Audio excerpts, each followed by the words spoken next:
Brought to you by Penguin.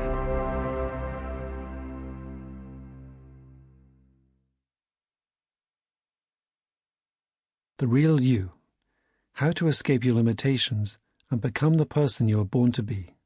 Written and read by Andrew Parr.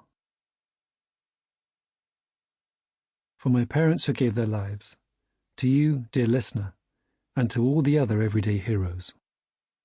Why are you here? Would you like to feel better about yourself, have greater self-confidence, increase self-worth and higher self-esteem without becoming egotistical? Would you like to feel safer, more secure in the world, without having to overprotect yourself or shut yourself away? Would you like to feel stronger, more powerful, more in control of your life and the world around you, without needing to be over-controlling of yourself or others? Would you like to feel that you have a unique place and purpose in this world, accepted and included, a sense of connection without needing to change who you are? Would you like to experience more love and pleasure in your relationships without having to make sacrifices or experience loss in the process? Would you like to feel lighter and freer, more able to just be yourself? If you can answer yes to any or all of these questions, this book is for you. Dedicated to anyone who has ever struggled and to anyone who has ever dared to dream of something more, this book will give you an understanding of where your problems come from and why they may have been difficult to solve until now. Applied with honesty and persistence, my step-by-step set of exercises will help you make significant progress in improving conditions in each of the key areas of your life. Caveat: this book is not intended to replace any kind of medical or therapeutic intervention.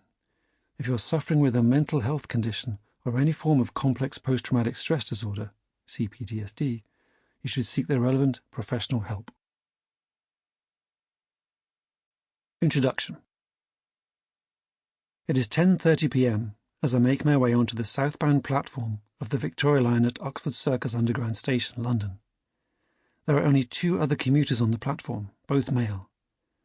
Standing wide apart from each other, the first hasn't ventured much further than the passenger entrance and so is halfway along the platform.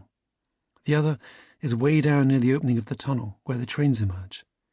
I position myself midway between the two as men do, half amused at myself for doing so.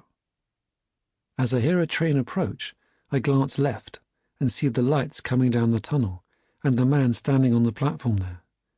Just before the train emerges, I glance to my right to check the time, wondering if I will make the connection at Victoria. An instant later, I jolt back as an ear-splitting screech fills the tunnel. Covering my ears, I crouch back, sparks flying from the tracks, as the speeding tube train attempts an emergency stop. When it finally comes to a standstill, only 2/3 out of the tunnel, there is an eerie silence. "Oh my God, did you see that? Did you see that?" says the guy standing in the middle of the platform. He jumped. I look left, and indeed the man by the tunnel opening has disappeared, leaving just the two of us on the platform. The train's doors remain locked, keeping the passengers inside, and for a minute or so there is further silence. Eventually, the platform staff arrive, but, bizarrely, they completely ignore the other commuter and I, as if we are invisible. Nobody speaks to us, nobody asks us anything. We take a seat on the platform next to each other and watch in silence as the staff evacuate the train and guide the passengers out of the station. When the platform is finally clear, we are still sitting there, bemused by what has just happened. The two of us, a silent train, a few staff, and a person, or body, somewhere on the track.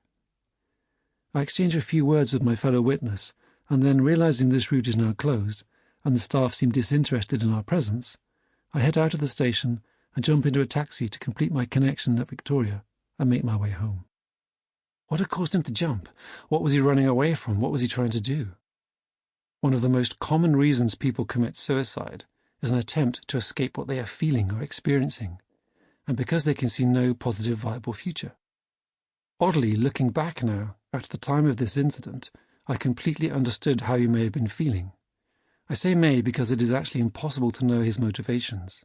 But at this particular time in my life, I was feeling stuck, trapped, even wanting the world to fall into chaos so I didn't have to face or deal with what I was going through. I'll share the details later, but... Sample complete. Ready to continue?